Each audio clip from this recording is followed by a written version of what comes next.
বিসমিল্লাহির রহমানির রহিম।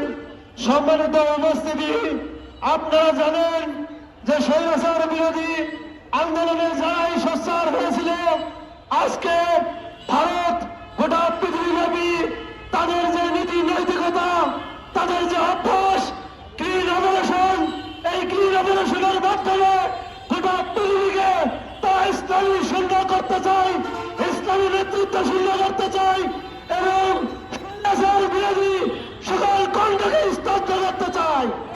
আমরা হুঁশিয়ার করে দিতে চাই, ও ভারত, ও আওয়ামী, তোমরা শুনে রাখো, 1204 খ্রিস্টাব্দে লক্ষণ সেন এই বাংলাদেশ থেকে পালিয়েছিল।